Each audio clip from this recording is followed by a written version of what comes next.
Hey guys, there's someone on back at it once again with a brand new video for you, and welcome to something that I didn't actually have planned. And I'm going to give you a quick explanation. Basically, what happened was I had a wager with Alex Zafro on Twitter that he would upload a 100% race in full with commentary, and I made him a deal that I called him a madman, and I said that if he did it, I would do one too. He uploaded his this morning, so now, out of all fairness, I've got to do one myself. Oh, goody. Well, he chose Italy, because he's a wuss. I'm joking. But he did choose Italy.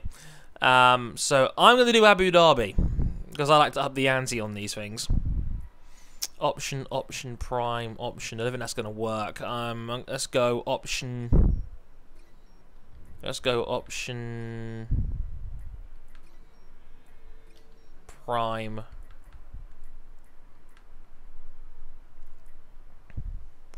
So let's go 17. So let's go 12, 29. If the primes are good for 17 laps, 46 should be the ideal one. So let's go option prime option and see how we go. Let's go normal on the fuel strategy. You want to get the fuel quite quick. And just before I start, the setup I'm using for this, I borrowed it from Easy Racing. I put a link to his channel in the description. If I'm going too quick, feel free to pause the video at any time. But yeah, I already did a grid video like this, where I was recorded for an hour straight as a commentator, and I thought, let me push myself, see if I can do an hour. I did manage to do an hour on grid. Now I've got to play a more difficult game for longer. If I can do this effectively, there's nothing I can't do on YouTube. Really. I've done Hangouts where I've spoken before for a long time in a row, so in theory, this shouldn't go too bad. It's just I've got to record and play at the same time. That's the only difficulty here. I'm an expert difficulty, by the way, in case you're wondering. I don't play Legend for the most part because I'm not that good at the game. And I've also got all 4 flashbacks. I think it's only fair if I have all 4 flashbacks if this is a 100% race. Right? And of course I'm using my boy Seb, because that's just how we do things around here. Anywho, ready? 100%, 55 laps of Abu Dhabi. And we're underway. Rosberg had a terrible start, so did Alonso. Kind of box into the corner here. So we're up to 3rd. Webber leads from Hamilton. Very slow round there. We're going to have a copy of Malaysia at this rate, but no, we're through. We're into the lead. Vintage AI are slow here problem, I think. And man, the car is heavy at the moment, man.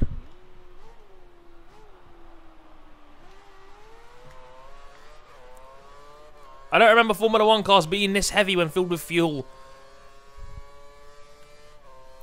But we're off. Okay, 55 laps. This could be about, what, an hour and a half? Hour 35? We'll see how we go. Ooh.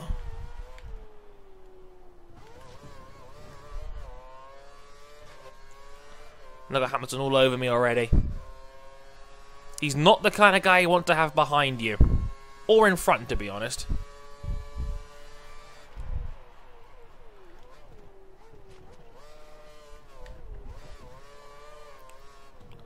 Gotta mind these Zabexes, man, because I did a tester like this. But it wasn't fun doing Abu Dhabi. I'm not a big fan of playing this track. But in real life, as a spectacle, I love Abu Dhabi. And that's why I chose this track, because I thought it's going to look really good on video. Managed to get a couple of car depths on Amazon, which is good.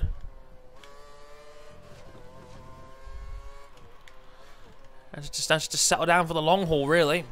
Whoa, a bit wide there.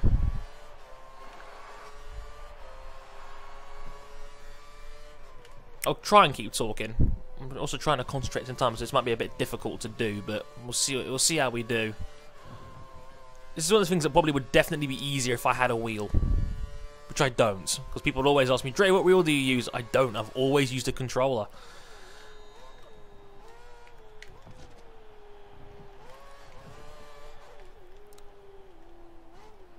Oh boy. Oh, so slow going around there.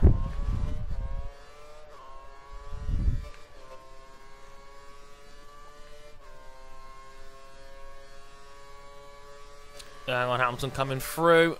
Down the left side. We give him room.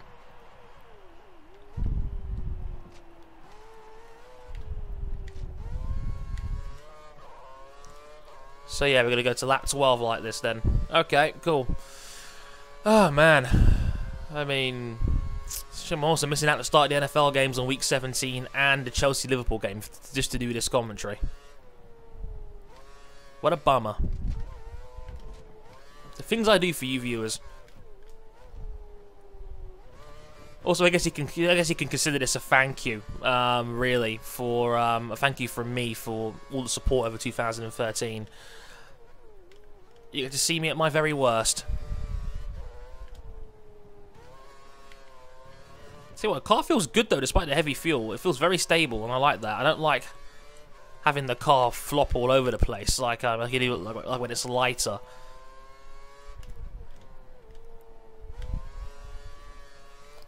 Lack of wheel spin on the way out was always nice. DRS enabled this lap. Be aware, drivers within 1 second of you will try to use DRS to pass. So DRS now active on lap number 3. Hamilton 8 tenths back. Hamilton was a tenth faster than me last time around, so it looks like me and Hamilton are quite evenly matched. Webber's losing a bit of time further back. The car behind is a full second down on you.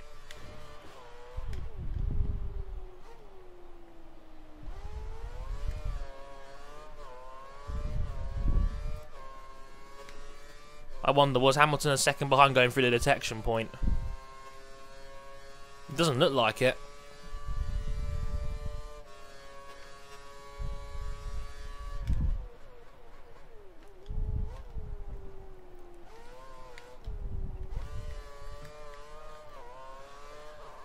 Man, what to talk about?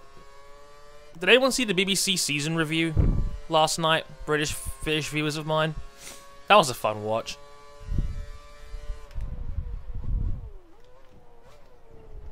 I mean, I'm still not the biggest fan of Susie Perry as an anchor. But it was a well-made programme, it was well put together. It's kind of a shame they kind of glossed over the second half of the season, which, to be fair, given the fact it was dominated by one man, it's kind of understandable, in all fairness. There wasn't much to talk about the second half of it, besides maybe the crazy driver reshuffle, which Eddie Jordan seems to take a tremendous amount of pride in getting right, despite the fact, one, he got Perez wrong, and two, he used to be a frigging team boss, he's got inside information. Why is he surprised when he gets things right? Why is anybody surprised when that happens, to be honest? That surprises me.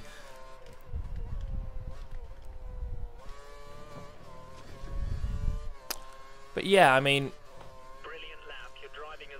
Also, I liked how they did a little bit on McLaren and how McLaren just seemed to be struggling that year.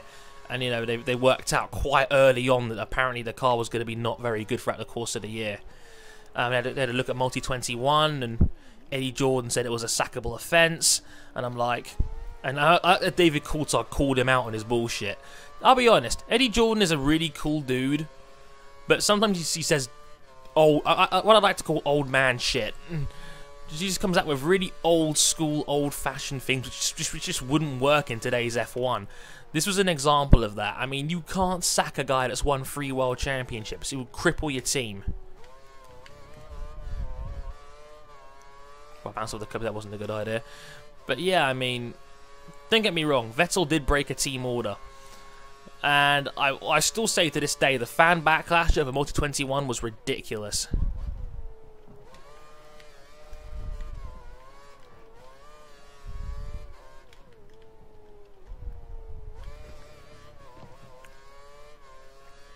Like, let's put it to you this way. F1 fans, as far as I can remember, since I've been on social media, YouTube, all that stuff, generally speaking, hate the concept of team orders. The first time I saw team orders was, I think it was Austria. I can't remember what year it was. I think it was either 2000 or 2001. Where I remember when Rubens Barrichello pulled to one side on the final straight to let Schumacher come in second for the sake of the championship.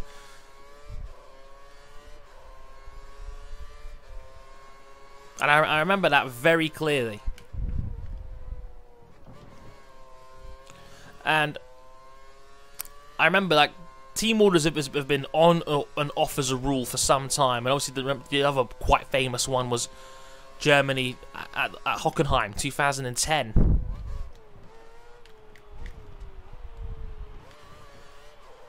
When Massa pulled over for Alonso.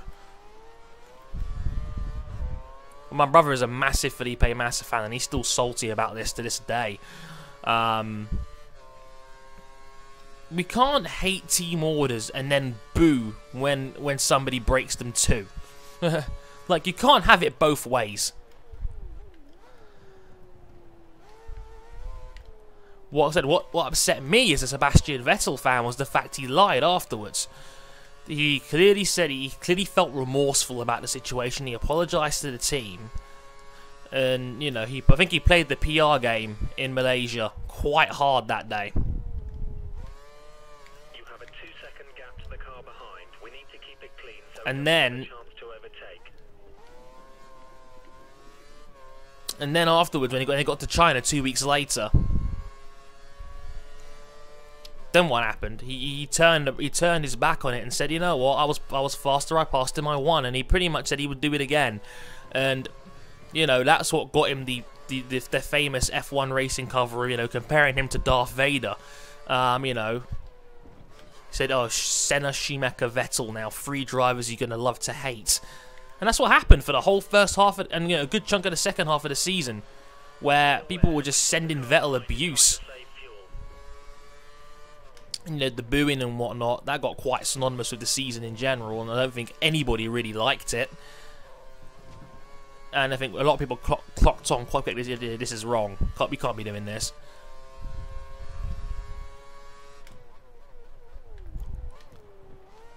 And you know, I'm glad the whole thing stopped after Singapore. Because I'm glad that Brundle was one of the first real guys to take a stand and say, look, this has got to stop. Like, that's not correct. And, you know, Vettel very maturely, you know, in his very mature manner, just kind of laughed it off and said, you know what, it just happens. And, you know, he kind of knew that was going to happen, and he knew what happened wasn't going to be popular. And he just got on with it. And, you know, it clearly showed it on the track. It's a shame, though, because, like, I don't want Formula 1 to have this kind of football-like mentality where we just boo everything. Because trust me, football isn't like bringing a football culture into Formula 1 is not going to be a good idea, because the football culture is generally a negative one.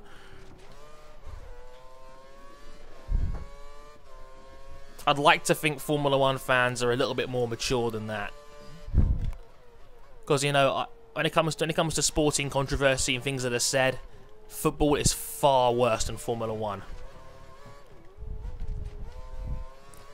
Like, I remember afterwards, during the Autosport Awards, Vettel had the speech, and then Jake Humphrey, the former BBC F1 anchor, was tweeting about how great he was. You know, he seems like a really cool bloke, and people just say, oh, but he's just a twat. And it's like, well, why is he then? And it's like, well, they couldn't even give him a fair answer. It was ridiculous.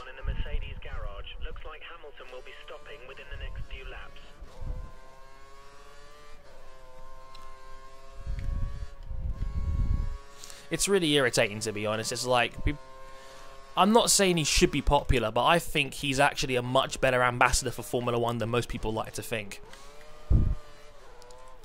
Again, listen to his Autosport speech this year, and you'll see what I mean. He's passionate, he's funny, he's charismatic.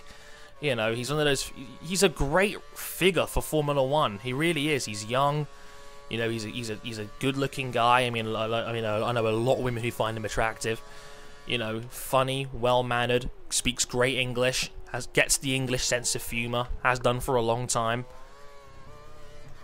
He's a great kid, and you know what? I I really think that the celebrations in India turned a lot of people's opinions on him in a positive light, because he was able to be a bit of a showman as well, and people like that.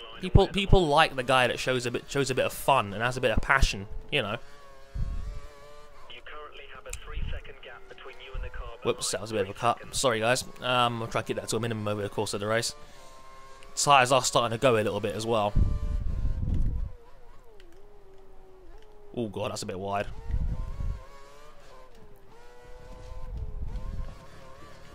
Oh, bit on the curb there as well. We're getting a little bit ugly back here now.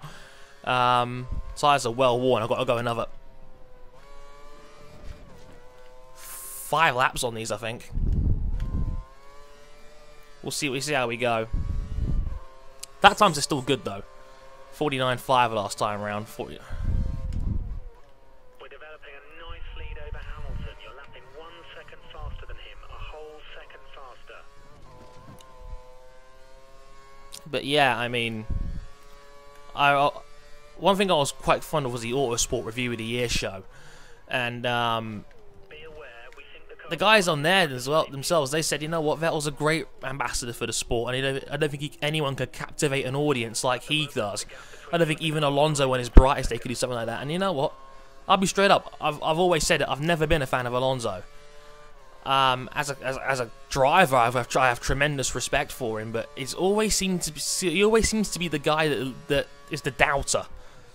Maybe he's insecure about his own legacy after 3 runners-up roles at Ferrari and his 2 World Championships come in almost the exact same manner.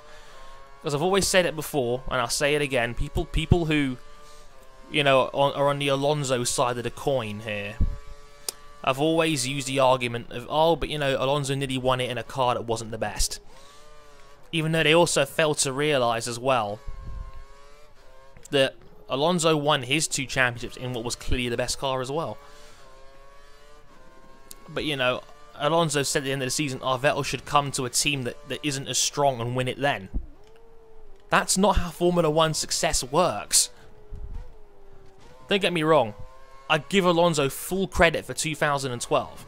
Alonso was clearly the driver of the year. Alonso nearly won the title in a car that was never the best. And I've got to give him props for that. That's a hard thing to do. But shouldn't Alonso really be trying hard to win the world title at Ferrari before he tells Sebastian to do the same, before he gets true respect?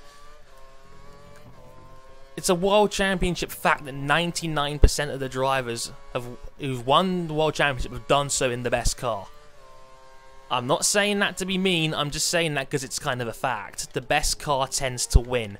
Hamilton should be due to pit within the next 2 laps.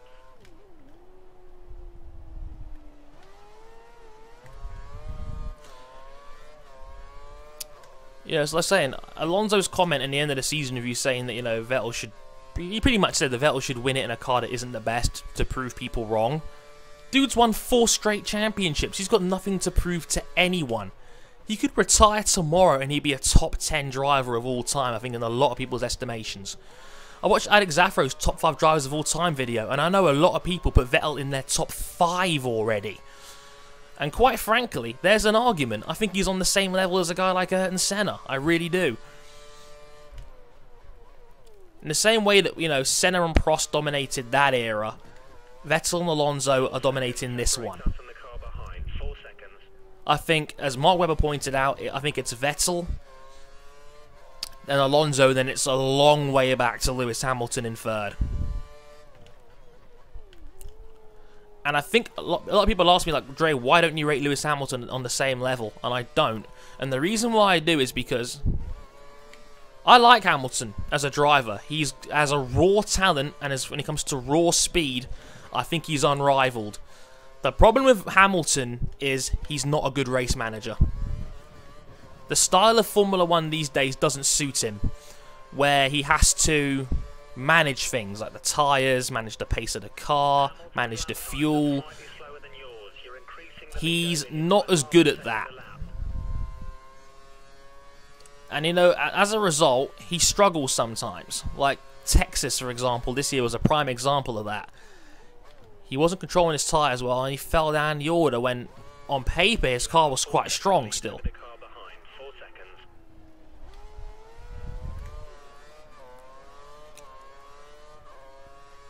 it's one of those things where his style doesn't suit modern day Formula 1 now. Like, it's not 2008 anymore when he won his World Championship. You know, I think Hamilton's at his best when he can push 100% of the time. That's clearly when he's at his best. We think the car behind is running on full revs. He's trying to close the gap. When he's in a situation where he has to manage things, he's not as strong. And I think Alonso and Vettel are better race managers. I mean, look how often Red Bull were the last guys to pit during a stint, during a race. Because Vettel always manages his tyres so well, and Alonso's racecraft is the best in Formula 1. I've always said that about Alonso. On track, if you stuck a guy in the back of the field and told him to come up through the field, I'd choose Alonso. Alonso is a genius race manager. He always has been. You know, to gauge his racecraft and just to get it right, his reaction time and things like that. Alonso's ridiculous for it.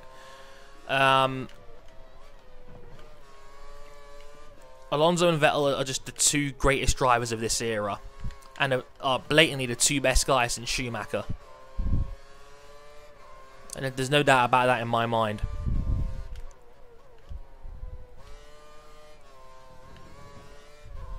Tires are really starting to go now, but I'm getting a better hold of the car, so we're looking okay here.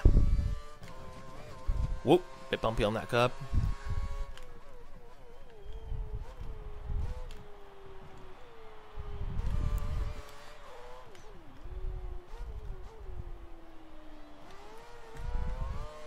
There's already a ton of marbles on track, and we're only 11 laps in. Got a 4.4 second lead on Kimi though, which is nice. Tyres are getting quite heated. Should be coming in for tyres within the next 4 laps. 4 laps? So Raikkonen's coming in, what, lap 15 or so? I wonder if he's 2-stopping in that Lotus. Anyone who knows this game well knows Lotus are the best on their tyres. Just like Formula 1 in real life, really.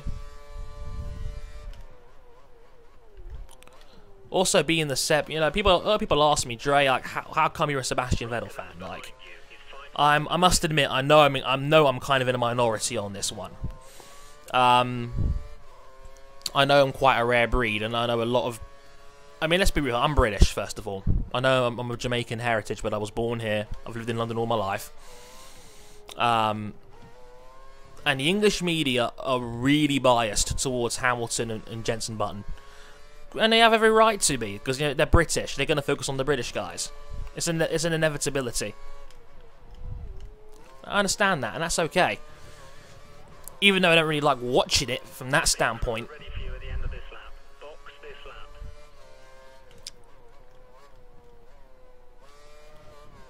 You know, I mean, don't get me wrong, I'm not totally keen on that way of thinking, but Hamilton gets a lot of media attention because he is the great black hope of, you know, British sport. And, you know, I'm glad in this country the media isn't as bad when it comes to race compared to America, because I know when it comes to America in sports, race is never too far away from a debate, you know, from being in the media. Certain black guys like Floyd Mayweather, for example, they all talk about things like that, and it's not as prevalent when it comes to British media, which I'm glad. But I don't like the fact they get all the media attention. And like, Dre, why do you like Seb so much? And it's like, I liked him from the moment he debuted, 2006. And, you know, he came in, got a point first race. He seemed like this really happy-go-lucky, goofy German guy. But he spoke really good English for his age. Like, I think he was only 19 at the time. And I was like, I get this guy. And he looked like a guy that was just there to have fun. And I like that about him. It's like, he's a guy that absolutely, positively loves his job. And I think that's why he does so well now. I think he's a guy that never stops loving what he's doing. Even when he's had a hard time in the media, and even when he's had a hard time with things like that, he always deals with it the best he can. He always gets on with it. I mean, I'm gonna come in now. Oh shit! Oh no! I missed the pit lane. That's embarrassing. So now Raikkonen will take the lead after that awful mistake on my part. Let's get these primes. Let's get these primes on, and let's get back out there.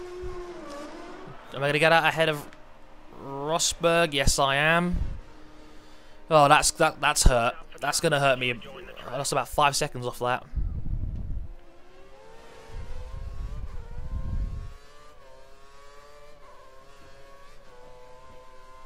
I've come out where in 7th place behind Nico Hülkenberg. Alright. We've fitted you with a new set of prime tyres. You have 2 stops remaining. 2 stops. Oh. Fuel is looking really good. Creep inside Hülkenberg. Well. Some of these fresh tyres will help out. But yeah, I mean... it always seemed to me like a guy that had a lot of fun, and you know, when I worked out he liked the same British shows I was watching, like Little Britain and Monty Python, 2 of the best British comedies we've produced in years, in years gone by, and he liked the British sense of humour. Like, I warmed to him, I just genuinely did, and I always wanted him to do well. And then he was doing things like I said, like just having fun and having a laugh, and then he started winning. Well, not really, but it was a long process. But like Monza 2008, I was so happy for the kid. And I was like, you know what, this guy's going to be special one day. Turns out I was quite right.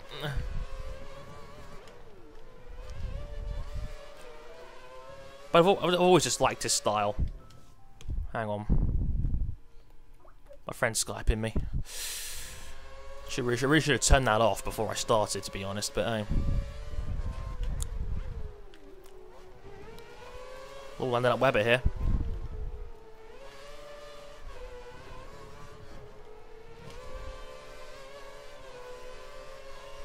Should we pass him here? Oh. You've got to leave room for other cars. We can't take too many penalties. He went wide himself there on that one. Has he gone into the pits? He has, actually, so yeah. Let's see where I filter back out here. I'm apparently 12 seconds behind Raikkonen, so it's not too bad. Mark has just come into the pits. Whoops. Hit the bollard there. So I've come back out in 4th place.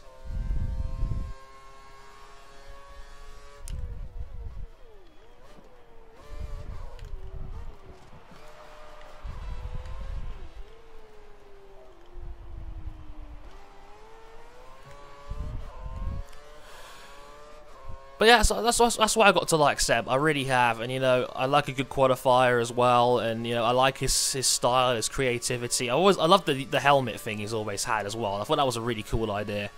Funnily enough, the one he's using now for this game was one of my favourites. The sapphire blue I always quite liked. It's just the way he's come in and he's impacted Formula 1 with just this bright, happy-go-lucky sense of humour and creative mind, really cool guy. I'm proud to be a fan of him. I always have been. Despite everything that I've had to, put up with, being a Vettel fan on the internet is sometimes a dangerous thing to be, and I've been given a lot of shit just for being a Seb fan, because people will think that I'm glory hunting. Even Game Riot said that about me, like after Brazil, and I don't know what he was smoking that day. Must have been pretty salty about Hamilton getting the drive-through, but he said that, oh, there's no way you could have been a Seb fan since 06. And I was like, well, how do you know that? You're making assumptions.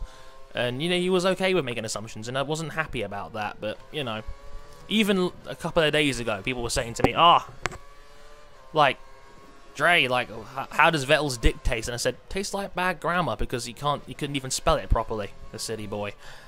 But, just one of those things, It's just part of my job. I don't even call this a job, because I enjoy this too much to call it a job.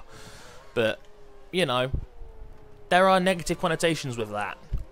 I'll be honest, I know for a fact, if I was a Hamilton or an Alonso fan, my life would be a lot easier. On the internet anyway, because those two guys are much more well-liked. And if not liked, certainly respected. For whatever reason. That's down to the people that like them. For I've got no problem with Alonso the driver. I don't like Alonso the person. Hamilton the person, I want to like. I really do. Like, a lot of people seem to think, oh, Dre, like, what's your beef with Hamilton? And it's like, My beef with Hamilton is that, like, the thing is like, I want to like him. I really like the driver, Hamilton. I really do. He drives a lot like Ayrton Senna did. And that's not a bad guy to mould yourself off of. You know, a guy that was ruthlessly aggressive, stupidly fast, and, you know, incredibly passionate. And you know what? I'll say this. And I mean this in a positive way. No F1 driver I've seen seems to love his fans more than Lewis Hamilton. He seems like a really... He seems like a really fan-friendly, likable person.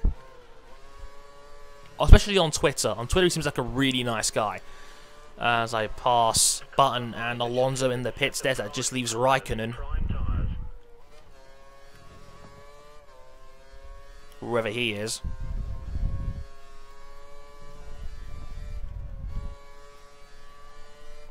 Can't even see him in the distance. He's actually done the back straight already. He's 16 seconds back.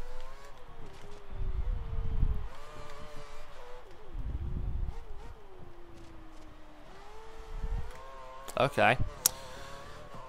He's going to come out pretty darn close to me at this rate. But yeah, the thing of Hamilton is that I want to like him, but every time I start to warm to him again, he does something stupid. Like, he is, like, Hamilton's probably the worst driver in the field for handling the media.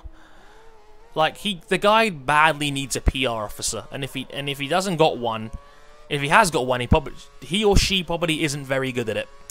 Because it's like, the way Hamilton talks to the media is really, really annoying. Because he always ends up saying something really dumb. We need to keep up the pace. The gap to the car behind is 4 seconds. Like, for example, after Germany 2013, where he said, oh, it felt good to finally have a car that felt equal to Sebastian. And I'm like, what? How dumb a statement was that? I'm sorry, until 2010, Hamilton had always had a better car than Vettel. Not to mention, 2012, McLaren had the fastest car in the field. They ended 2012 with, you know, clearly the strongest package. You know, they would have won in Abu Dhabi if it wasn't for the mechanical issues on the car. As I think that's Raikkonen in the pits now, actually. Who's going to come out ahead? This is going to be close. Is that Raikkonen? Is it? No, it is not. Raikkonen's that further behind. That's Charles Piquet about to get lapped. So Raikkonen has to come out behind, but he did gain quite a bit of time as a result of my pitting error there, about 3 seconds.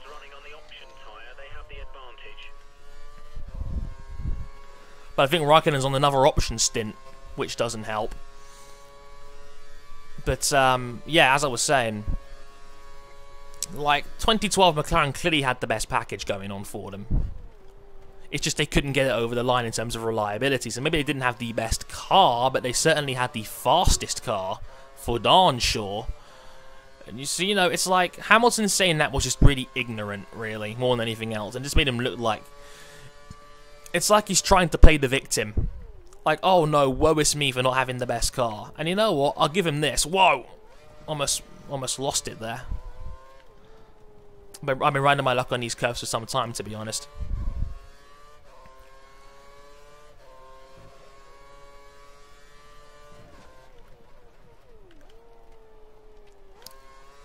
But yeah, I mean, like I said, it's one of those things where, you know, the "is it because I is black" comment from 2010, I think, at Monaco, when he took out, when he hit Massa and then took no responsibility and acted like he was the victim. That really got on my nerves. We think the car behind is running on full revs. He's trying to close the gap. Just things like that is what annoys me about Hamilton, because he always has something dumb to say, but it's like he means well, but it's like he doesn't know how to handle the media properly. And a lot of people will like to praise him for it. Oh, he's being really honest, and well, yeah, but it doesn't make him sound any less stupid. You can be honest and dumb at the same time. Like, Mark Webber was another guy that a lot of people tended to like. Because he seemed like Webber was a a mature, very honest, well-spoken, nice guy. Whoa, that was as late as I dared on the brakes there. Rich fuel on Mix 3 is there if you need it. You have the performance available and it's... I'm trying to stop Raikkonen because I know Raikkonen's on another option stint now, so Raikkonen on paper should be faster than me.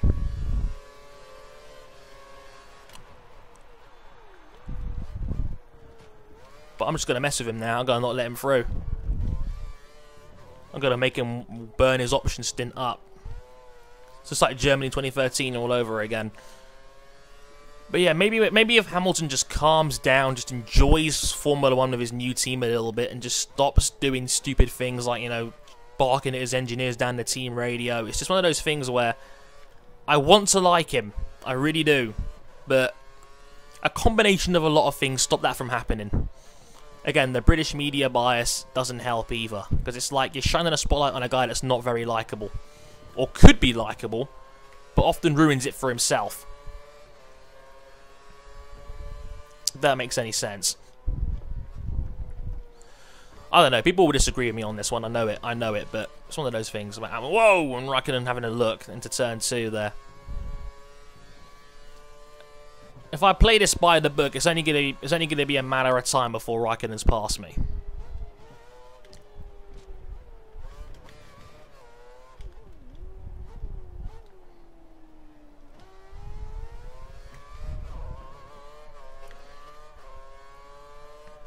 But yeah, I mean, that's another thing as well about, like, I compare that to a guy like Mark Webber who did handle the media pretty well. He was very savvy when it came to the media, because Webber's a very smart guy. Getting ready to receive someone in the Mercedes garage. Looks like Hamilton will be stopping within the next few laps.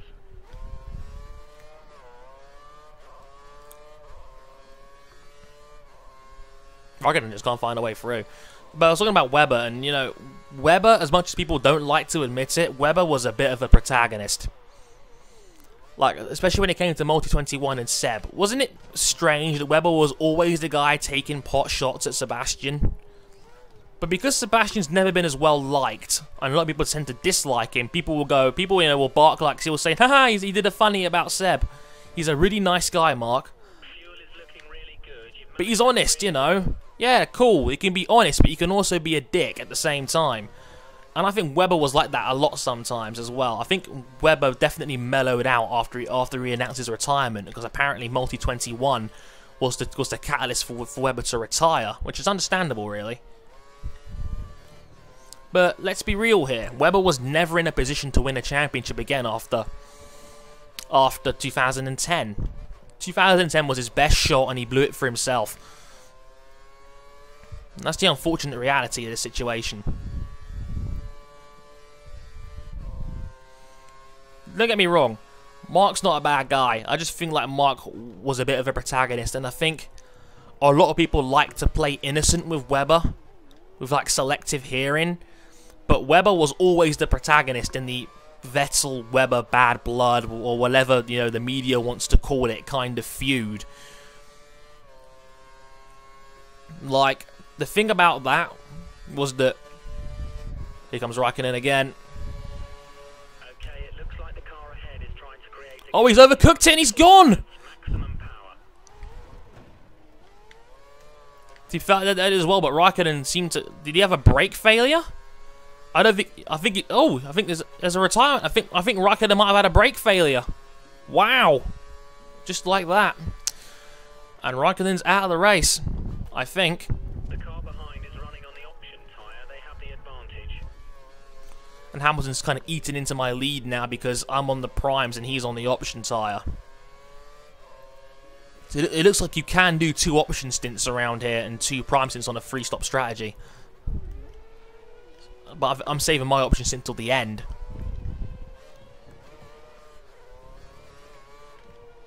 Oh, that's a bit shaky around there. I see Hamilton in the distance as the sun starts to come down in Abu Dhabi.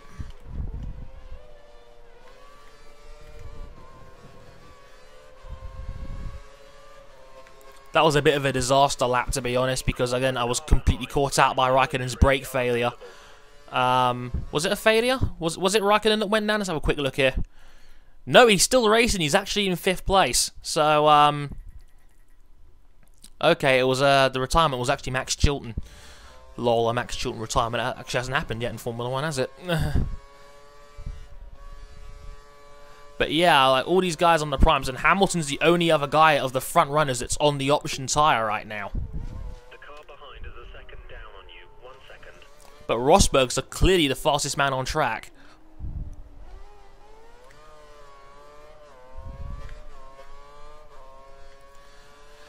Oh man, I'm not even halfway yet. Jeez, I've already been playing for 40 minutes. Getting a little bit sloppy, but we're hanging in there okay.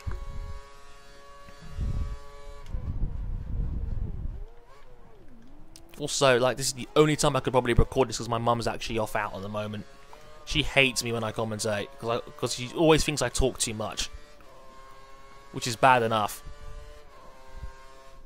Hang on, pardon me, 1 second. Bless me. Sorry about that. I'm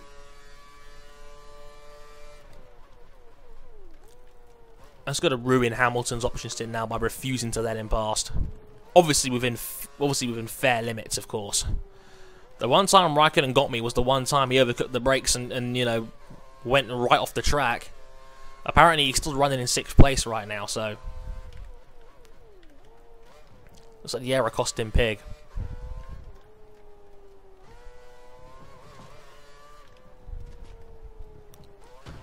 Oh, tapped the wall there.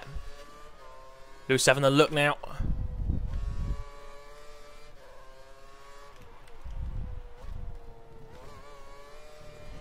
Me being slow on this prime stint is only just going to bring Hamilton. Hamilton's, I think, has he gone to the pits? No, he's actually just had a bad sector. Earn me a bit of a reprieve. I hope maybe Rosberg and Hamilton can mess with each other a little bit.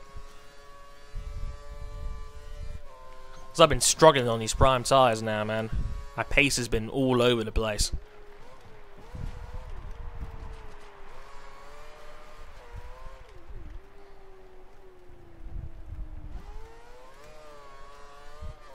As Raikkonen sets the fastest lap of the race, which isn't that surprising, really, given he's on the options. So will Rosberg have a crack at Hamilton? Looking at the dots on the map, it looks like he's having a go.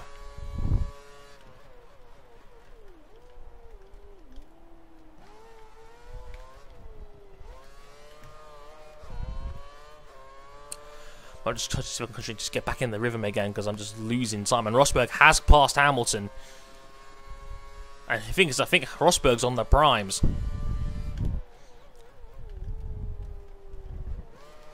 God, Hamilton's already a second back. His options must have been shot then. Whoa! Put a wheel on the grass. That did not help.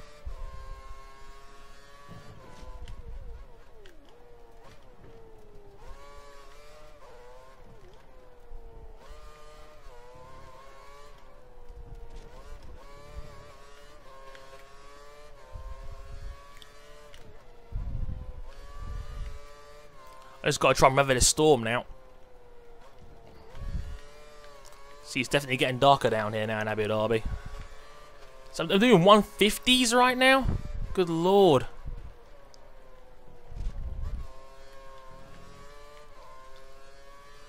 Oh my god!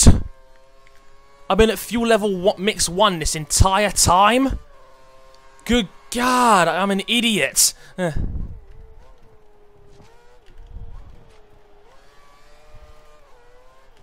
I'm such a colossal clot for that. I put it to fuel mix 1 in the pit lanes and I never put it back to 2.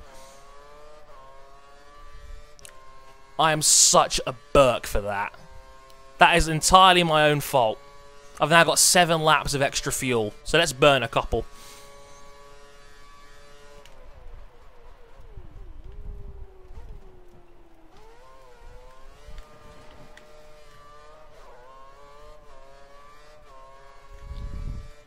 Problem here is I've got to go another 5 laps or so on these tyres, which is going to be a bit of a stretch.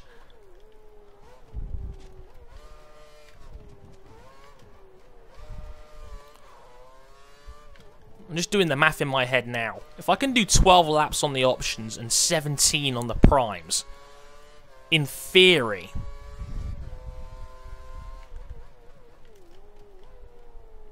I could afford to come in a couple of laps early during my first prime stint, do another prime stint, and then do an option stint at the end. So really, I've got a bit of leverage here.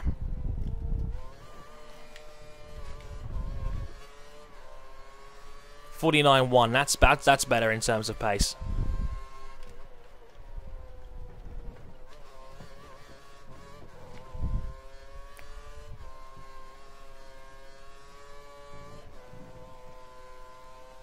I'm gonna be so much faster in this first sector now. I've actually got my fuel mix back where it should be.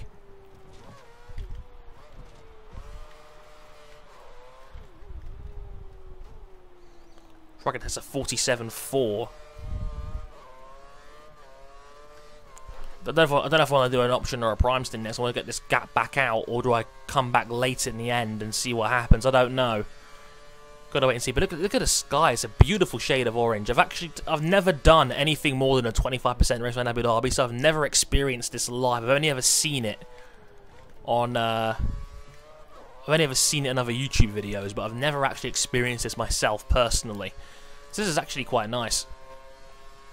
But it looks like me and Rosberg are about evenly matched now.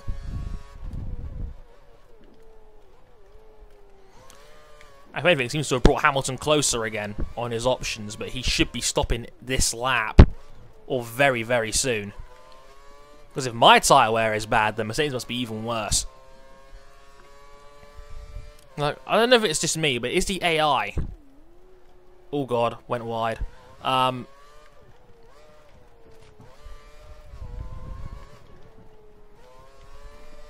Is it just me, or is the AI a little bit too perfect when it comes to tyre wear conditions?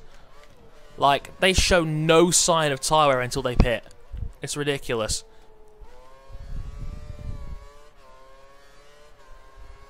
Looking at the figures, we think that Rosberg will be stopping in 3 laps' time.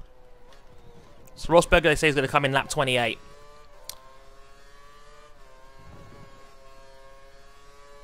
Or 27 then. So, yeah, it looks like the primes are good for about 15 laps.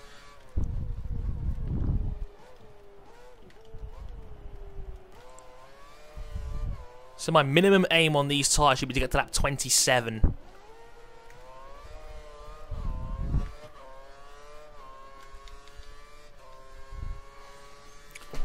My leg's actually starting to cramp up now. I don't have a proper chair or anything like that. It's just my PC chair I use. I'm still in my PJs actually, funnily enough. There's a thought for you female viewers out there. Dre in shorts. God, there's marbles everywhere on this goddamn track. It's ridiculous.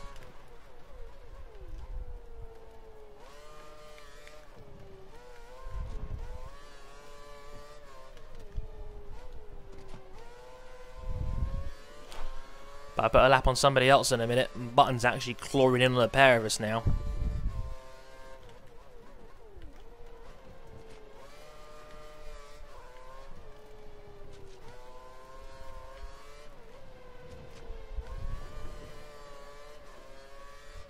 Chilton, slow down. That was actually John Eric Verne, actually. It looked like a Mauritia from further back. Like the red shining through, but with the distorted light, it's hard to say now. That was a 47.9. Where did that come from? I clearly need to concentrate more, because when I concentrate, I clearly put off good laps.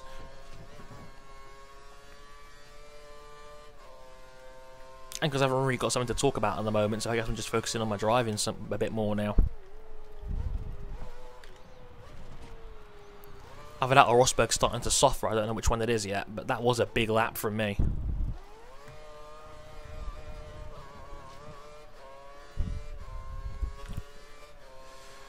Oh, I'm just going to stretch my fingers out a little bit here. We're almost halfway.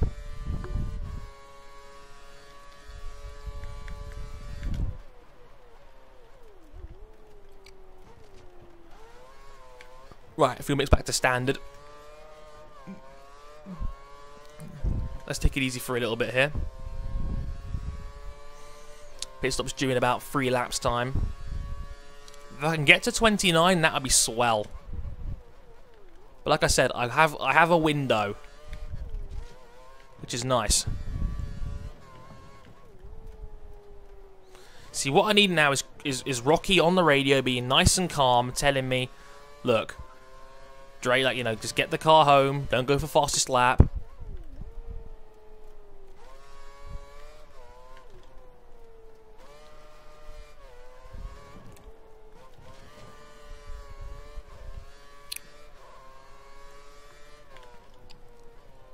Oh, am I running out of topics already? I don't even know. 48.7. Again, we're not looking too bad. Rosberg slowly catching you up. We need you to push on.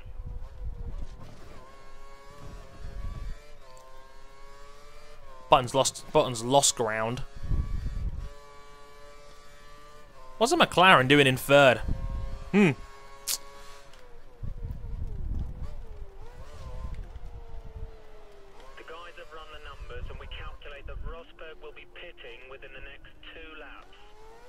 So next 2 laps, either this lap or the next lap, Rosberg's coming in.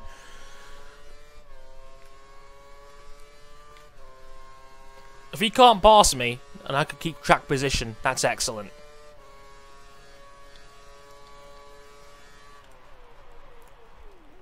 That's as close as Rosberg has been since we started this little excursion.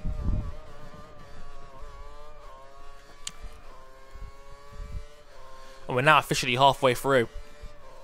My recording has been going for 52 minutes. This is going to be a hell of a long video to render and upload. Sweet mercy.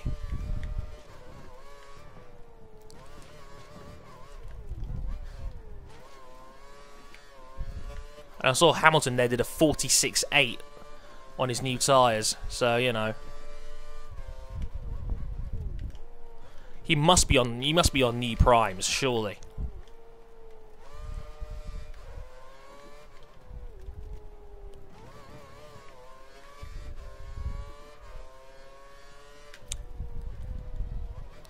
God, I'm making a couple of mistakes now. That was a big one, oh man. Seemed to get away with it though, because Rosberg was pretty slow through there as well, so.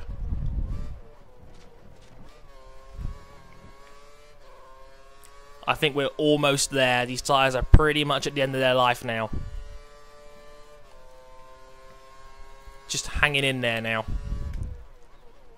The car behind is on standard reds. Car behind is running standard reds.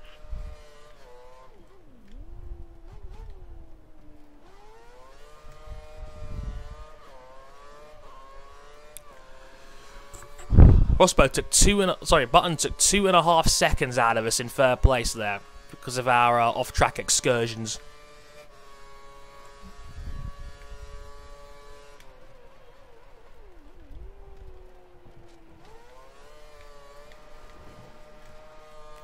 Whoa, that's a lot of wheel spin. That's not going to help. This is as close as Rosberg's going to get to me now.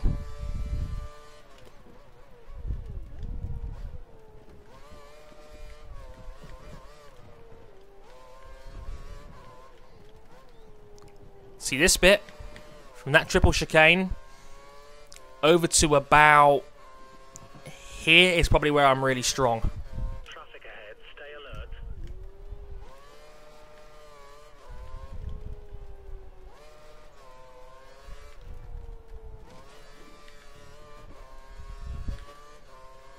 That was good.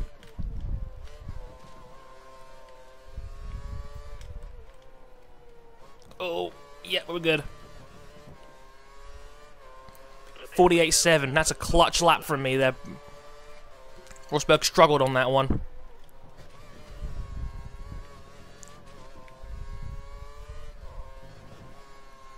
And Rosberg stayed out, so it looks like we're coming in together. And I banged the bollard on that corner. Oh, man.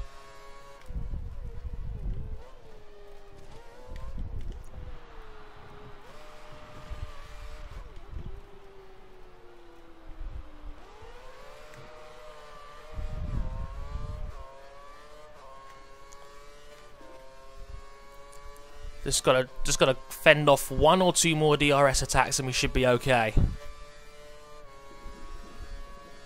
We're supposed to sprint the wrong way around. Why would Rosberg try an outside move there?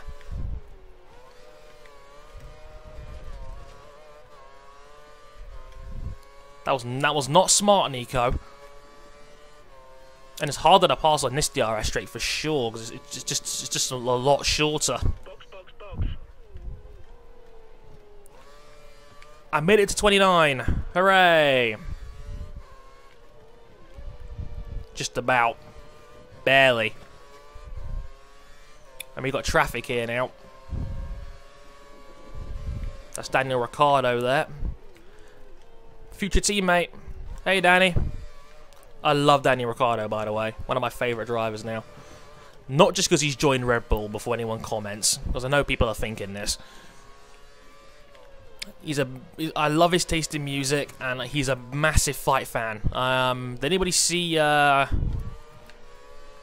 UFC 168 last night? Oh my god, Anderson Silva's leg break was one of the nastiest things I've ever seen. That was brutal. Has Rosberg kept going? He has! That can't be a good idea. I'll come out in sick by the looks of it. And there's marbles on the pit exit. How fair is that game? But yeah, mate, Anderson Silva against Chris Wyman. That leg break from Anderson was absolutely brutal. It was one of the most visibly sickening things I've ever seen live, especially in sport. My god, I know, I mean, basically Wyman was checked a leg kick of Anderson's, and I think the first kick cracked the shin of Anderson Silva, and the second one completely broke the leg.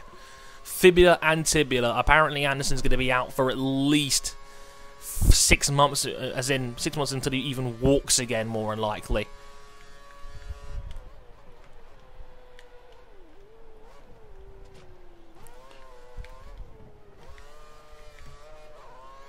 So that was just one of the nastiest things I've ever seen. It's a shame for Wyman because I think even he kind of felt somber about winning. I don't think he wanted to win that way. But, you know, it's one of those just unfortunate incidents of sport where things like that can happen.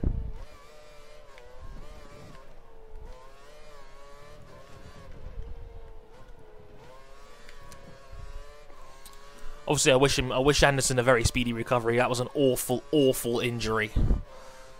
I don't wish that on anyone.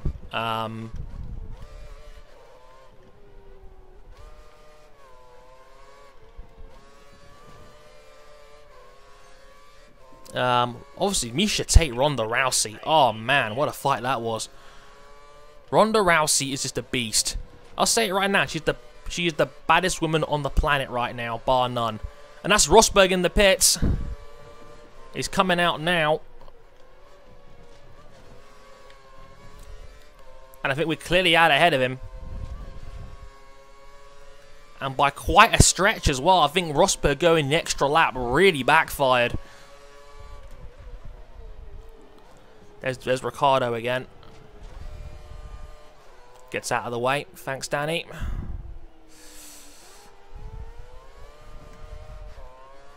But man, Ronda Rousey just destroyed Miesha Tate. And you know, I say that as well because Tate can take a beating as well. She's taken some heavy blows in fights before against girls like Alexis Davies and you know, Marlis Kunin. Tate can take a whipping. So you know, for Rousey to lay it out on her. I mean, who knew about the strength of judo until Ronda Rousey hit and, you know, made women's MMA explode. It's amazing. Props to her. I got. But I mean, it's a crazy time for the UFC right now when you think about it, because they're in quite a hot water situation here where they've just lost their two biggest draws, or pay-per-view sells, or pay-per-view buys I should say, in about 2 weeks. GSP decides to take a semi-retirement, which I think could be permanent. And now Anderson Silva is going to be out for the foreseeable future. Maybe for good. That was a 146.0. Oh, that was nice.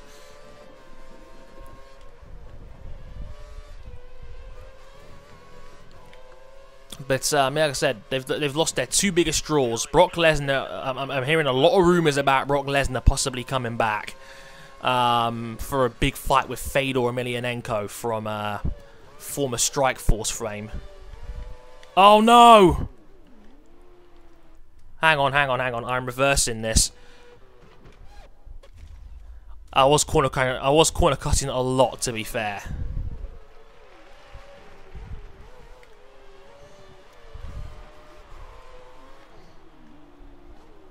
It's now Raikkonen and Button sat next to each other here. But I got an awful run out of that corner.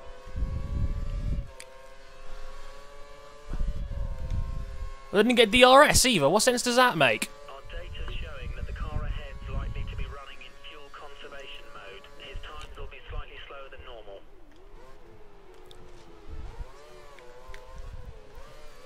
Button should be due a tyre change within a couple of laps. So Button apparently is going to be pitting soon. I get DRS, which is nice.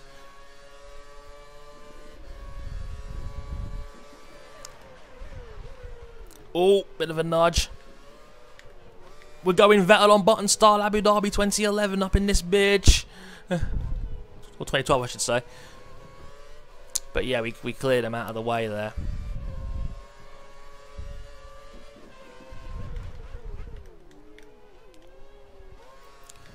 I will say though, it's pretty amazing to see how Ronda Rousey is just changing the UFC. I mean,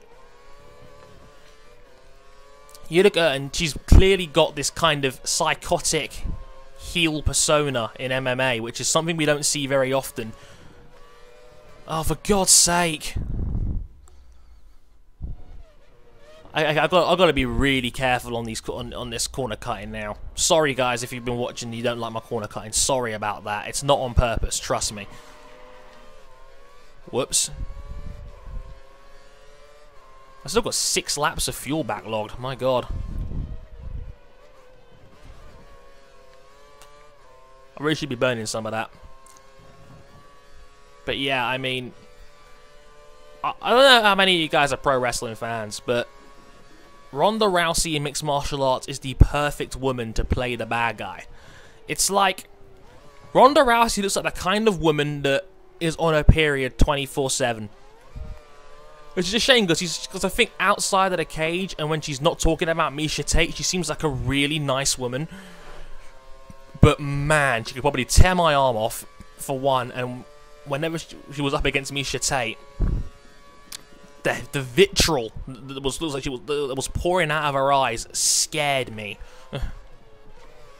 Like, it's like she's about to kick my ass. It's just scary when she's like that. It's ridiculous. But she's playing this heel character so well, and you know what? The UFC needs that. They need more heels. They need more guys that can sell a fight. You know, and the fact that Rousey is a woman probably does help. We'll see for sure how it goes when her next fight is at just UFC 170 against Sarah McMahon, which is also interesting because it's a card with 3 Olympians on it. In case you didn't know already, Daniel Cormier is also on that card, and Sarah McMahon was an Olympic wrestler herself. So, as Raikkonen pits.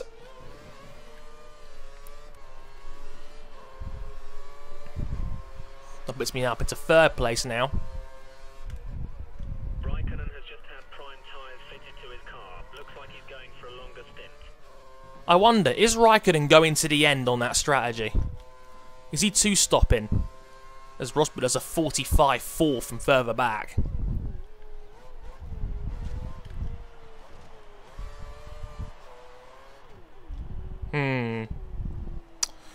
But yeah, like I said, McMahon's an Olympian, Rousey's an Olympian, obviously, he's a judoka, and you know, Daniel Cormier's an Olympic wrestler as well, so that's really cool to see.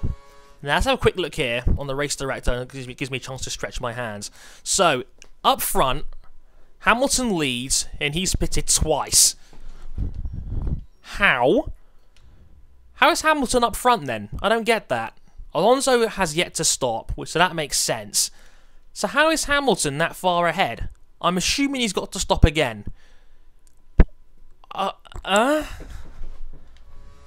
don't get how Hamilton's up front there. That's bizarre. Ah well.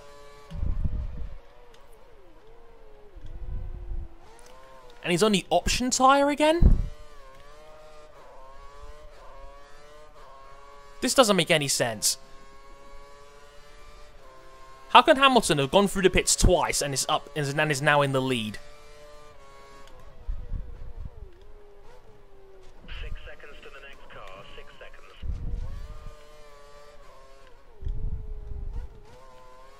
Hamilton should be due to pit within the next 2 laps.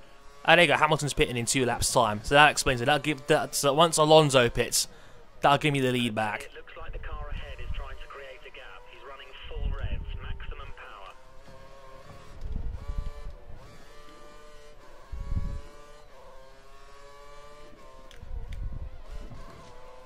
So this will be Hamilton's 3rd time through the pits. So it looks like, in other words, Hamilton's going option to option. Option prime then, if that's the case. I didn't even know 3 option stints was possible around here. As Rosberg does a 44.9, my word.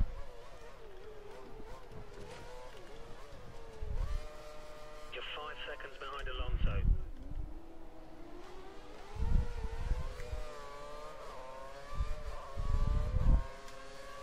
Goodbye, Sutil. We'll take some of that. It kind of relates it back to me, you know, the whole UFC thing and, you know, being the good guy, the bad guy sometimes. And, you know, I must admit, sometimes it is really fun to be the bad guy. Because some of my most nerve-wracking moments on YouTube was when I was being the bad guy, almost on purpose, when I was talking about the state of the community, and I was saying things which I knew were probably going to cause some controversy. And I've done it before, and I've kind of embraced that as part of the person I am on YouTube, because I know for a fact that I say things that a lot of people wouldn't have the balls to say. And you know what? It has alienated me in some areas of the community, but I'm okay with that. As long, you know, as long as you stay true to yourself and in what you do, you should be okay with it.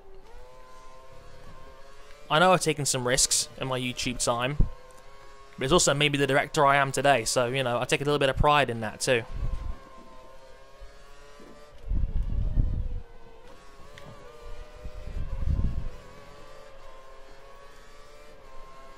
I've also kind of worked out, I've also kind of miscalculated here. It looks like you can do 3 options in a prime stint round here. Doing the math, if the options are good for 12 laps, 12 times 3 is 36. If you can do 19 laps on the prime tyres, you can go option, option, option prime, like Hamilton's doing. So Alonso's pitted, so he's out of the way. And he's also 8 seconds clear, so he'll be coming in this lap more than likely.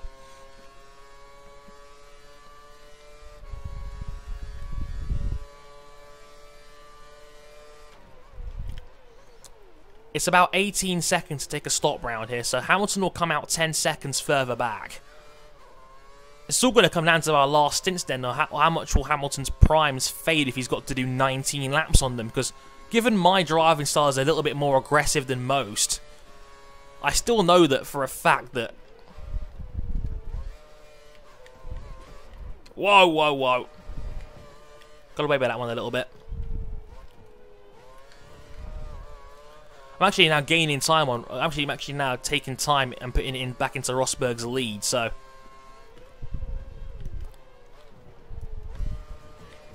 Whoa, whoa, whoa. Calm down, Dre. I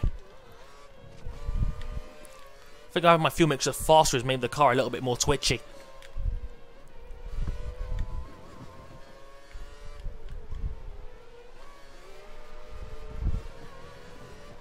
And the guard, Bianchi out of the way. I'm now 9.2 behind Hamilton. That was a slow lap for me. That was a 46 set. That was a 46.9. We think that Rosberg will be stopping in 3 laps time. So if Rosberg's stopping in 3 laps time, and we have 18 laps to go, his last stint's got to be a prime stint. A 15 lap sprint on the primes to finish his race. I know my last stint's going to be about a 10 lap stint on the options. If my maths is about right, as I lap Gutierrez now.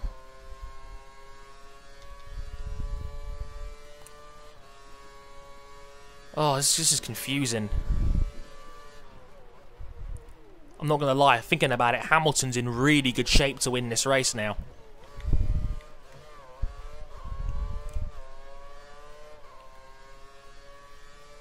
He's going to come out about 9 seconds back and I've got to make another stop. But then how much faster am I going to be on options compared to him on the primes?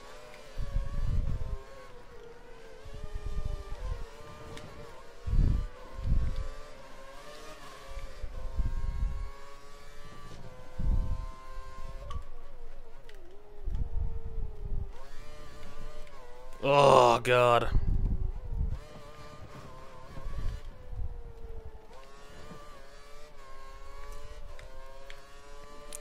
I'll save the rest of my fuel for the option stints at the end.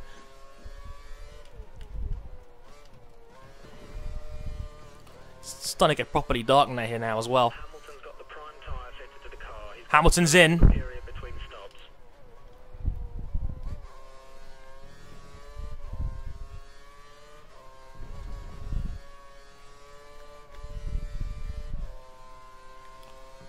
See, he's got to do 18 laps on his prime tyres.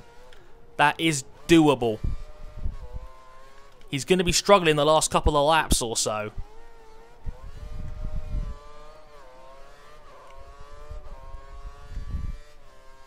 So let me just see this one more time then. So yeah, Hamilton has stopped 3 times. He's on the primes. That's his final stint.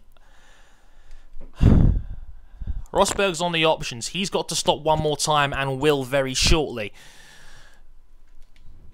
Hamilton's in good shape to win this race. I'm hoping Rosberg can kind of get under his trap a little bit, but it's probably not going to happen.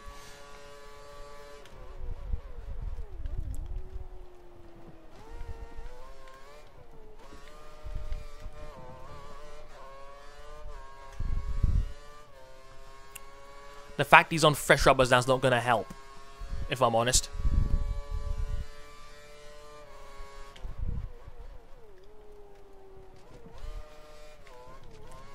What's the gap? 6.6 seconds. I'm going to come out about 11 or 12 behind him if this gap stays as it is. And it probably won't because Hamilton's on fresh primes. And I've already done 9 laps on these now. So I've got to kind of maximize my prime stint here. They say I should be coming in lap 46. That would be quite nice because that means I could get the best of the option tyres in without having to worry about me overcooking them because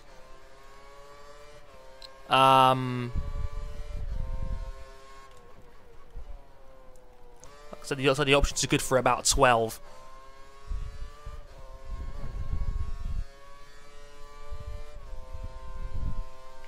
Or I could try and go to the end, which is not going to happen.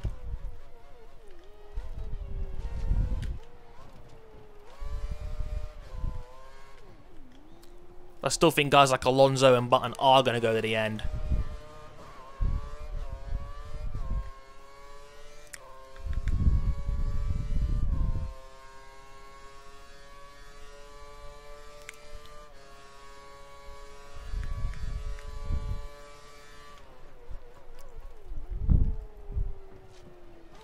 So yeah, Hamilton is definitely a favourite to win this now, but I've got a very good chance at second at worst. Which wouldn't be too bad for a 100% race, I think, for my first time doing one around a proper track. I did one around Brands Hatch before, and Brands Hatch is really easy, to be honest. Not just as a track, but just the AI are not fast around there at all. You're being followed by Hamilton. He's 5 seconds behind. And Hamilton is now starting to reel me in.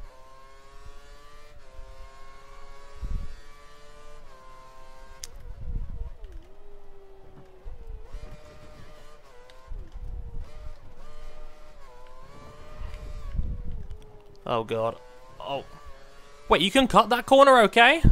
What? Okay, that makes no sense to me at all. Bloody Codemasters there kicking in.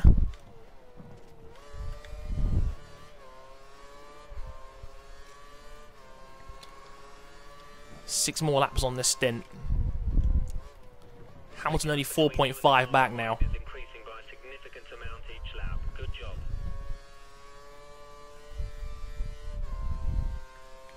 That was a 44.9 from Hamilton on primes.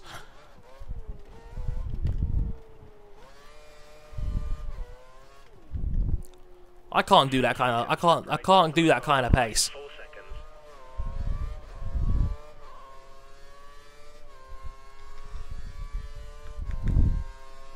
I can't match him for that. It's either I go to the end and pray I can hold him off, which is not going to happen, or I pit for options a little bit earlier and just go for it. And even so, I could be a full pit stop down by the time that happens. This is my fault for getting my tyre stints the wrong way around. I should have matched Hamilton stride for stride and gone option, option, option, prime.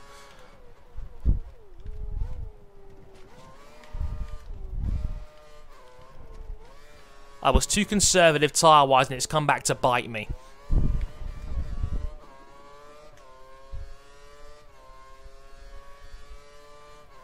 Ah well.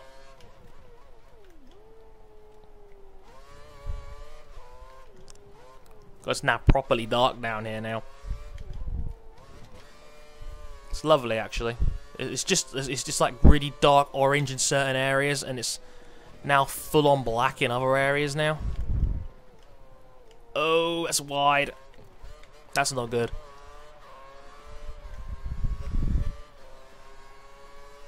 Hamilton only 2.6 back.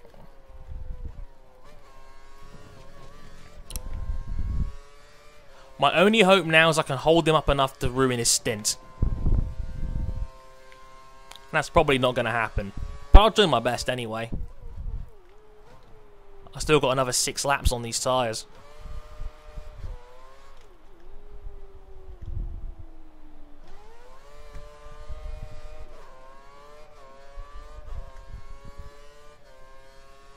Oh, fingers hurting. We've been going for 1 hour 18 minutes according to my PVR. This actually has been nowhere near as bad as I thought it was going to be honest. I've not made any major mistakes.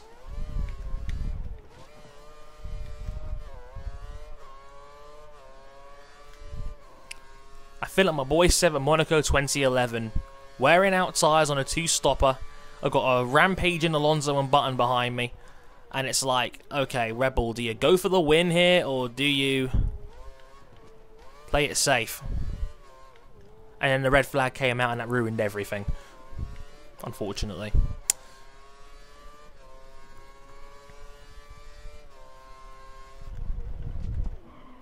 Whoa! Wheel on the curb there, that didn't help.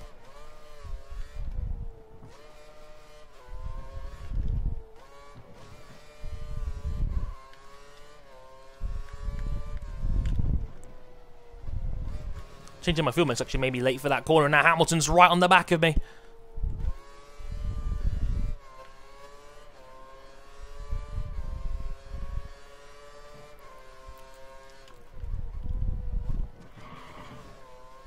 Or was he? He must have made a mistake back there. It's now 1.8 seconds down again.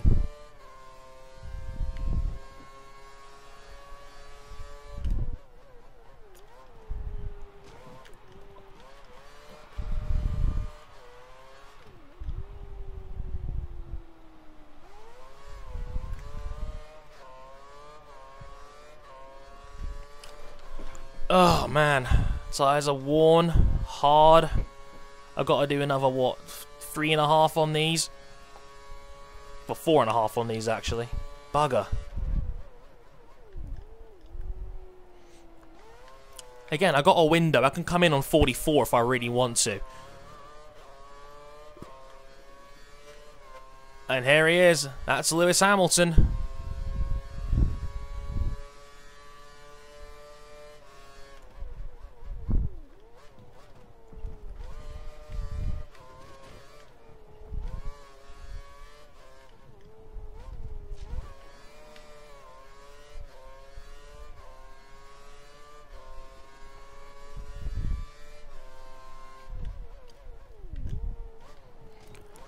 It's got to hang in there now.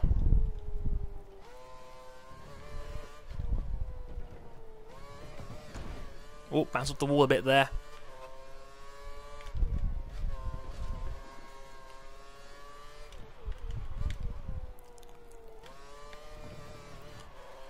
Well, this is going about as well as I was hoping it was going to go, really. Your lead over Hamilton's decreasing. He's lapping a whole second faster than you. No shit, engineer. I mean, really, what did you expect?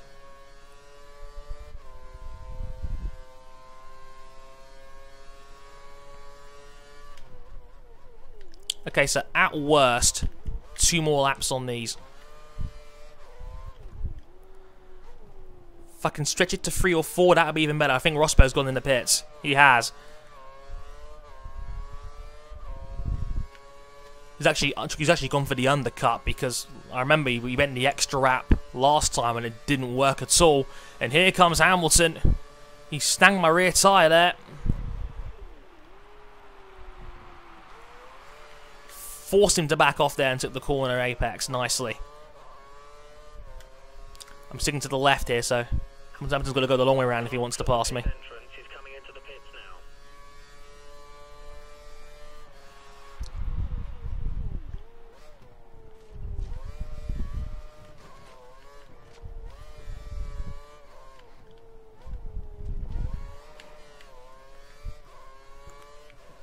So now Alonso's going to be a guy to watch now. Is Alonso 2-stopping? Because if he is, he's now going to come into contention now. The longer I go out, the better this favours Alonso on the 2-stop strategy.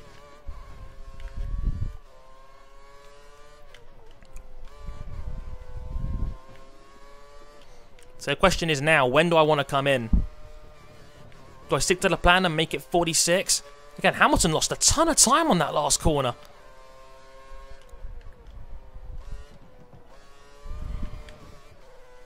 Well, that was weird.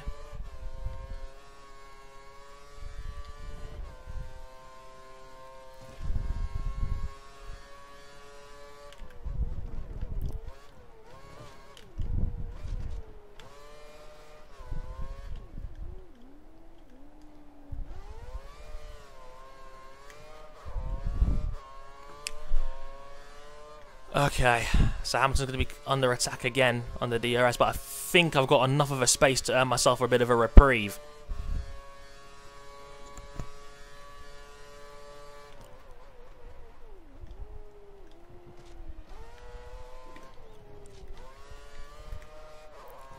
Pit window is definitely open if I want it now. 44 onwards. So I still feel okay.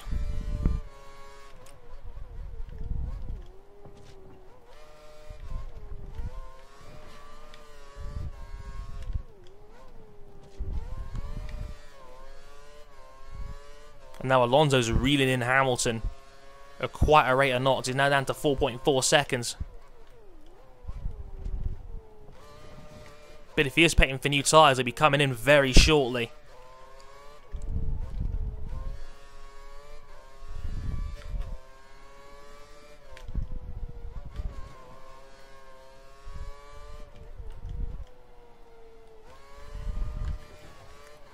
Come on, here we go.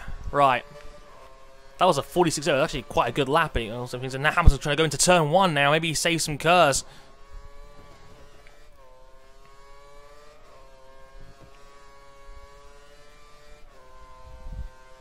properly dark now. The floodlights are well and truly lit here.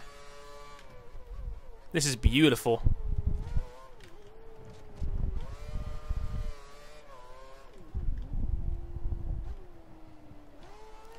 This is playing right into Alonso's hands, this is. I think I can go one more.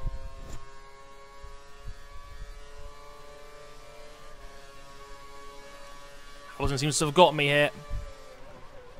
Or has he? Couldn't make the corner. Better under braking.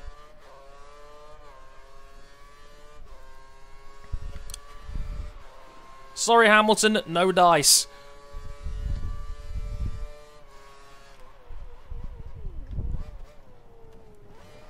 Whoa. Bit of a swerve there.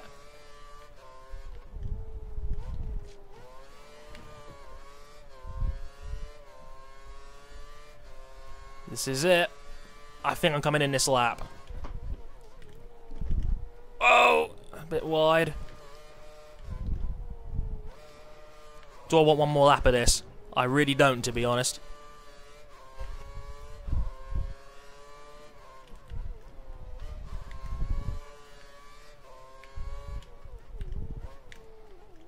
Oh shoot, I did it again! I missed the pit lane. Dre, you Burke. Oh, and I broke my front wing, and I corner cut it.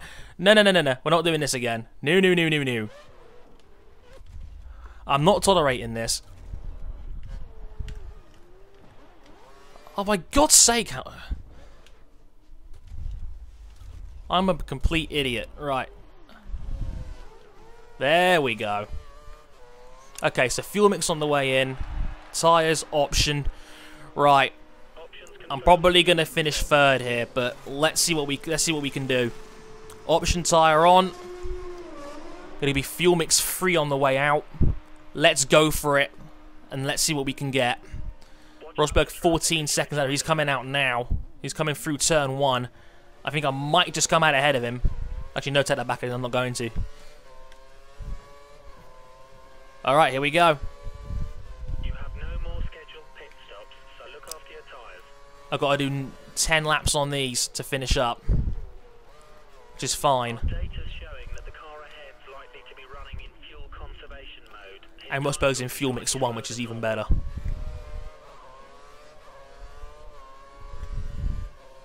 So I should be able to dispatch Rosberg quite quickly. I'm going to be on fuel mix 3 now, probably for the rest of the race. I was quite tentative on the brakes there as well, because I just want to ease these tyres in.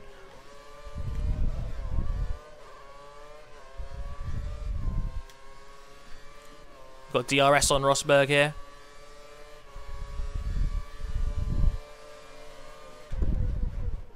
Oh, a bit late on the brakes.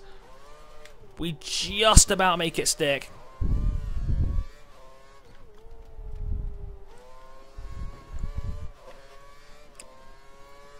Okay, so that's Rosberg out of the way.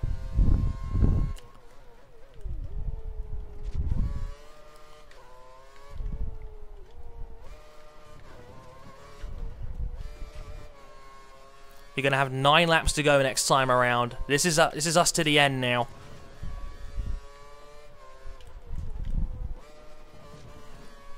Also sets the fastest lap in the Grand Prix with a 44.4. Alonso's now in the lead. How did Alonso get in the lead?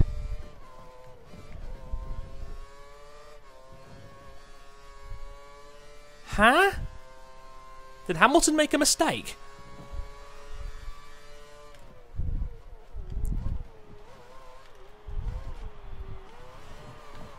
I don't get that at all.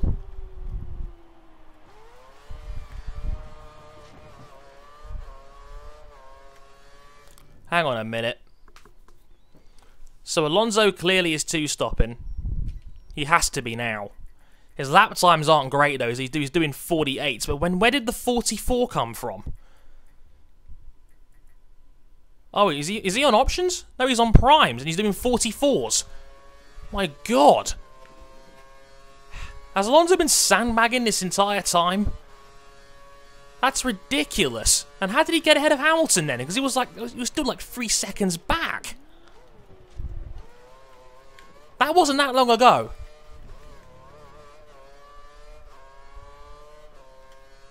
Okay. That I find alarmingly confusing, but whatever.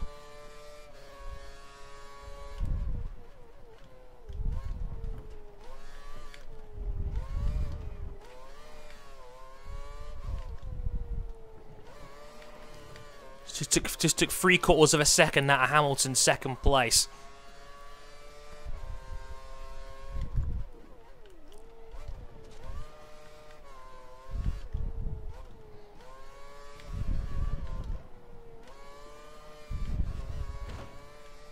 I see Alonso and Hamilton coming over the line now on the other side of the track.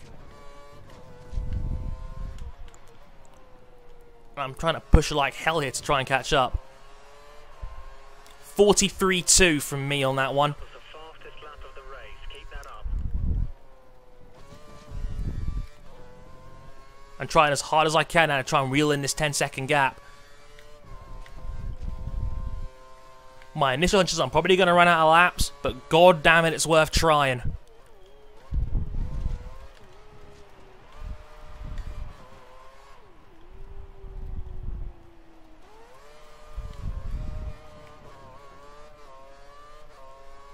In the Knights of Abu Dhabi, we shall rise to the top. Or at least try to, anyway.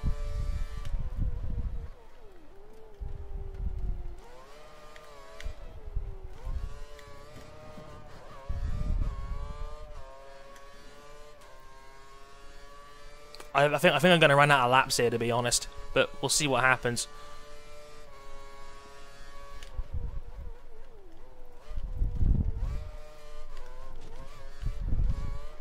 Rosberg's 5 seconds behind you. 5 Oh seconds. god, I'm going to choke that one up. I'm getting sloppy now.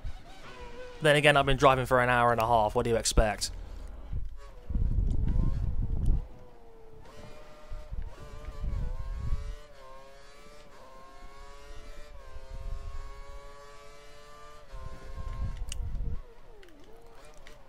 Yeah, if Alonso was stopping again, he would have stopped by now. So it looks like Alonso's going to win it on a two-stopper.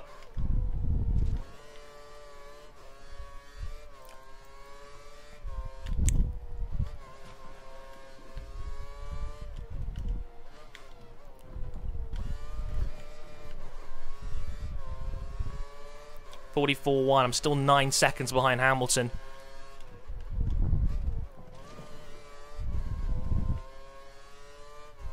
I'm trying, but I just don't think I've got enough. I'm not a Tiamatmarduk, I'm not a Noble, I have not got that kind of speed in me. What helps that was the fastest first sector of the Grand Prix, which does help.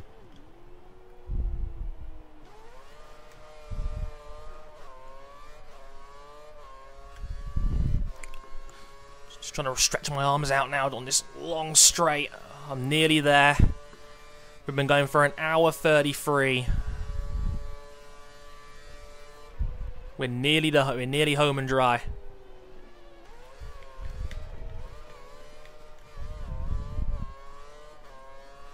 I'll take a third. That'd be quite nice for my first 100% race. I just got the wrong strategy. Simple as that. I should have done more option stints. Wait a minute.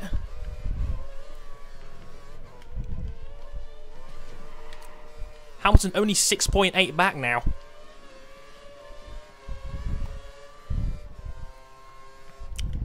Our data's showing that the car ahead's likely to be running in fuel conservation mode. Ah, he's on push level 1. Slower than normal. Or fuel level 1, I should say. I got push level 1 for my IGP days there. Push level 1.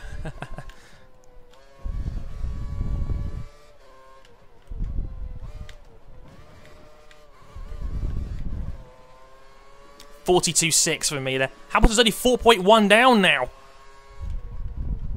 Wait a minute.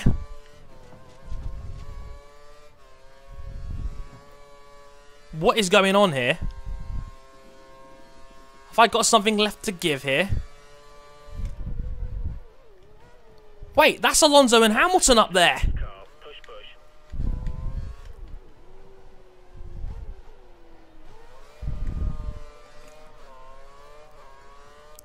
Has Alonso hit the cliff on his two-stopper on those tyres? He must be. He's struggling right now because it's clear Hamilton's holding him up.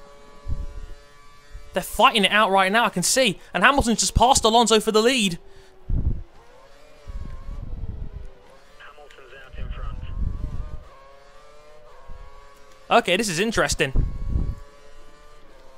Got 2 laps of rich fuel mix left. I'm going to have to burn as much as I can here. We need to pass this guy. You're much faster in sector 1. Penalty, god damn it. Dre, calm your shit.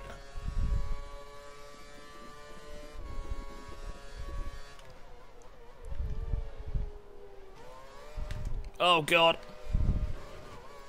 Oh, shit. Sorry, guys. This is my last one of these now.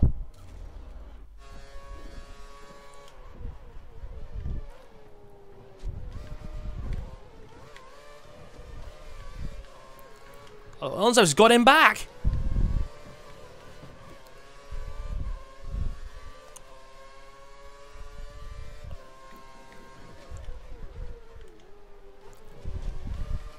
Oh god, no. No. Oh no! I got a penalty.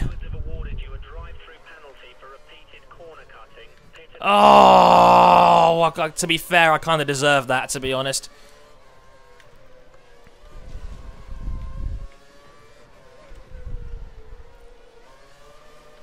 Luckily, it's a short pit lane down here, but that's it. I think we're locked into third now.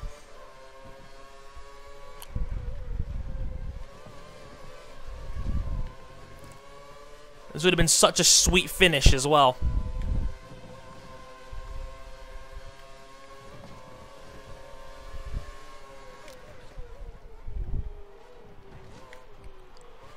And there's Hamilton picked off.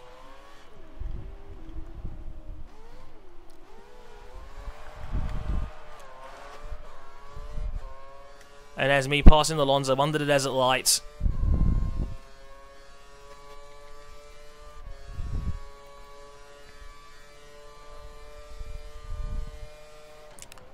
What a bittersweet ending.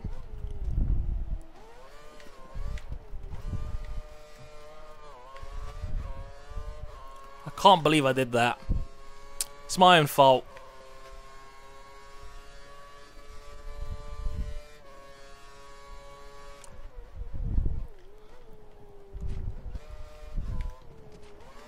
Oh god.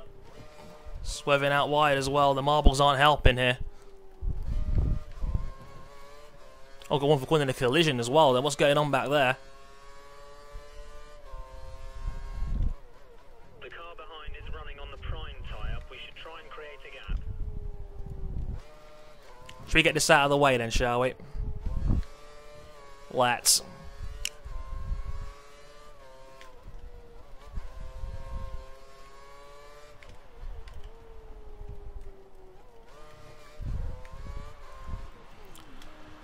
What a frigging Greek tragedy that is. I might not even finish third now. I think Rosberg's not a million miles away either. Rosberg's just crossing the line now. I'm probably going to end up finishing fourth. What a bloody shame. I had the pace to win this.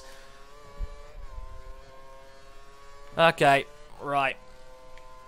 What do I do here? Do I go for third? Am I that much faster than Rosberg?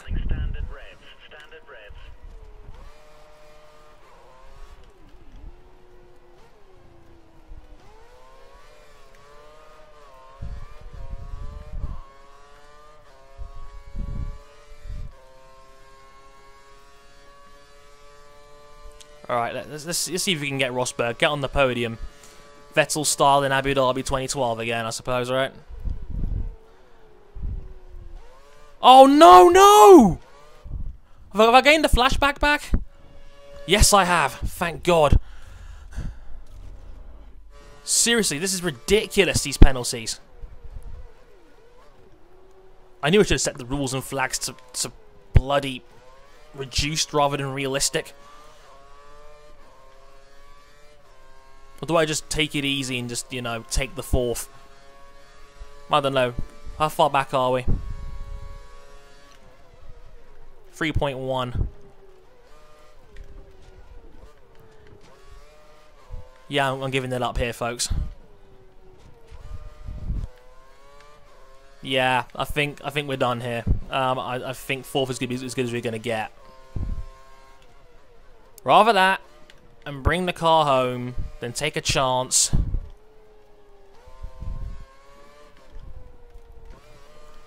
Go for third. It doesn't work. I cut another corner. And I get another drive-through and end up finishing in fifth.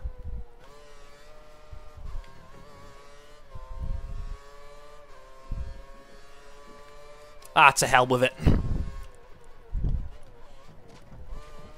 You guys don't want to see me being conservative now, really, do you? That's not my style, man.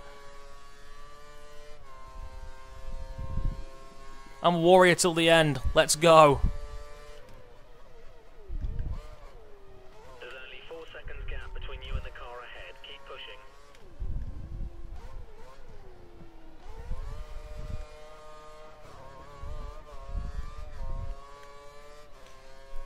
Raikkonen's closing in as well, actually, even though he's 12 seconds back.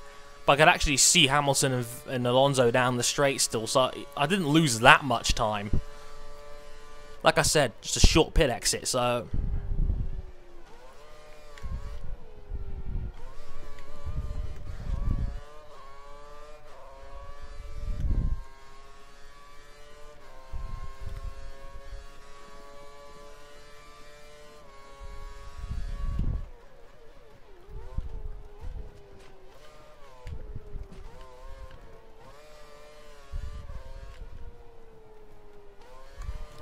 What a shame that was. As I thought, we had the win. We had the win in the bag.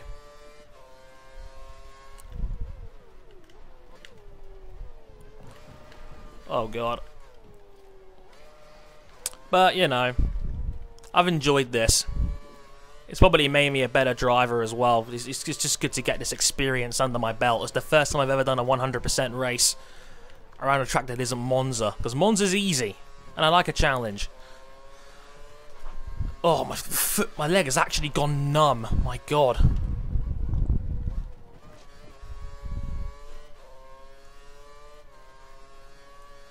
Two laps left. Let's guide this thing home.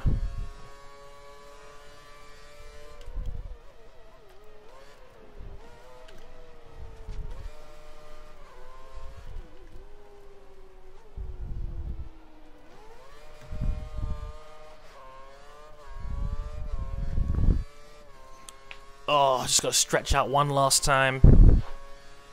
It's been a really, really good experience, and I really, really hope if you've watched all the way through this, then I salute you. I don't know how you managed to cope with just average driving and just one guy who has a passion for sport just talking for an hour and 45 minutes while playing this great game, and you know.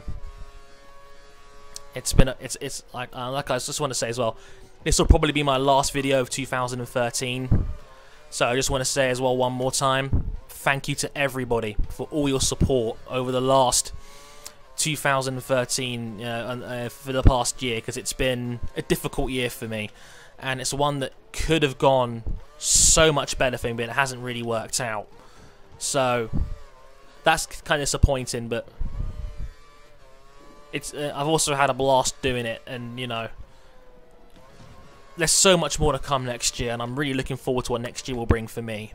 And you know, let's savor this final lap as you know, we bring this home. Actually, gaining time on Rosberg probably doesn't really matter. But yeah, it's just been such an enjoyable experience.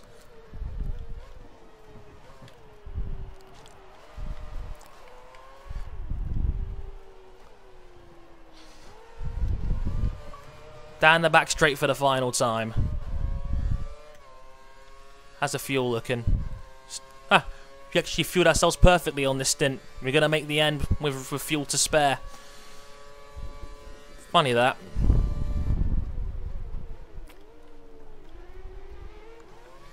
Gonna lap ourselves on Charles Peak here.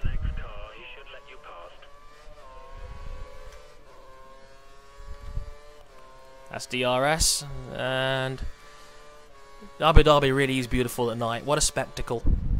I know a friend of mine, shout out to Harrison Whitworth, who actually was at Abu Dhabi this year. Must have been such a cool experience, even if the race was kind of subpar. What a beautiful country, what a beautiful track, and you know, just at night, it's just perfect. It's such a great addition to the calendar. It's a shame it's now kind of been tainted with the whole double points rule coming in for next year, but it's still a beautiful track. It's a beautiful spectacle, and it's a great addition to the calendar. But yes, around the final corner for the last time. Fernando Alonso takes the win on his two-stopper. Hamilton second, Rosberg third, and we made it in fourth. Oh wow! Oh my God, I'm shattered. What an experience! Thank you, Codemasters. That was wonderful. Really well done. That's 12 6.5 seconds off the win after 100 minutes of racing. I will take that. Thank you very much. What a result. I'll take that. It could have been the win if it wasn't for the drive-through, but I'll gladly take that. We were actually both reeling them in as well, so if the race was maybe 5 laps longer, we could have done something, but 1 hour 47 minutes on my PVR. It's 1:39 for the whole race. I'm quite proud of that. It's a shame it wasn't a podium finish, but fourth I think will do. So again, thank you all for the last year. It's been wonderful. I've always said it. It's an honour and a pleasure to be able to entertain so many brilliant people. And until 2014, I'll catch you guys next time. Thank you.